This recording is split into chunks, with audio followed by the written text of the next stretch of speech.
Hello and welcome to another video. In this video we're going to show you the 3-4-3 formation. Now in this 3-4-3 formation I'm setting up with the basic structure I tend to use, where we got a defensive unit of a back three, a midfield unit of a four with two pivots and two attacking midfielders and a forward. You can also maybe see this structure where you have one attacking midfielder and you have two out and out forwards. But I tend to like to use the two attacking midfielders.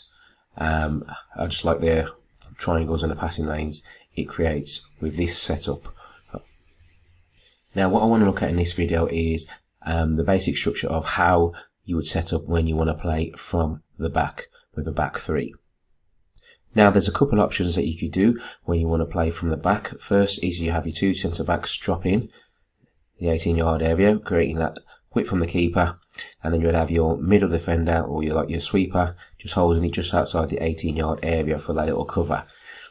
Now you obviously should want to have your wing backs high and wide, providing that width, and also trying to create those passing lanes for the two pivot midfielders here, because they're creating that width. So they are going to be mindful of the ball going out wide and trying to keep an eye on the ones that are in the middle. But now it should help create those little passing lanes.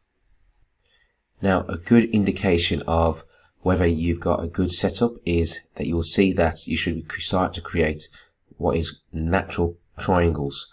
As you can see there, like natural triangle there, natural triangle, and one here. So showing a good indication of support for the players and passing lanes presenting themselves so that the players have good options when they receive the ball to open out and then play through wherever it is they might want to play forward, or if they can't go forward they might go wide. Okay, so they've got those options that they can move on and play through the thirds. Another option that we have when playing from the back is a more asymmetrical way of playing through. So we can instead have the two centre backs coming from here, coming out wide, and we have the wider centre back just going out wide to the one side and to play through.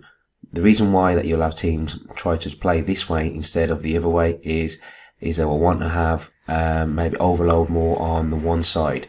Now the disadvantages of this obviously is that you have less on this side, so in terms of trying to switch to play and play through, you trying to go through the other side. So for example, if you had to go through this way, then you're obviously going to have your players shuffle across in order to and your wider wing back to work harder in order to offer options as well.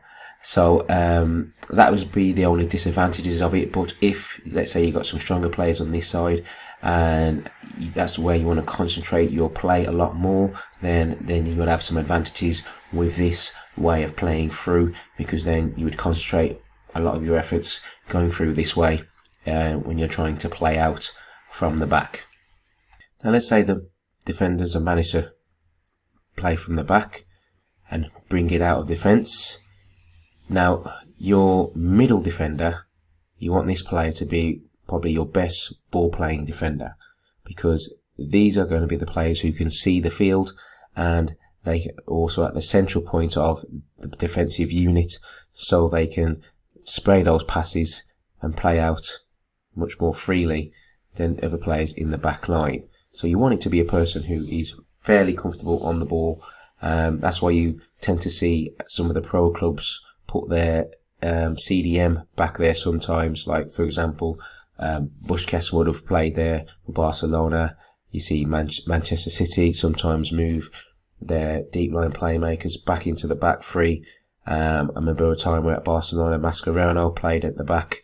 So normally they want to have a comfortable player on the ball who can play here, because they can see and dictate the play, just like an even deeper playmaker.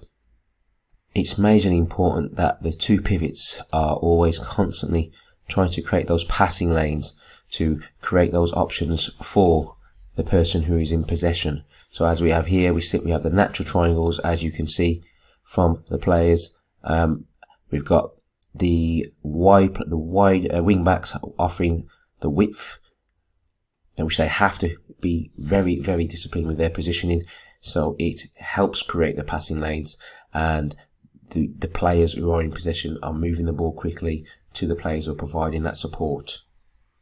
Obviously, you could have scenarios where the opposition may push and squeeze, or engage in a higher press.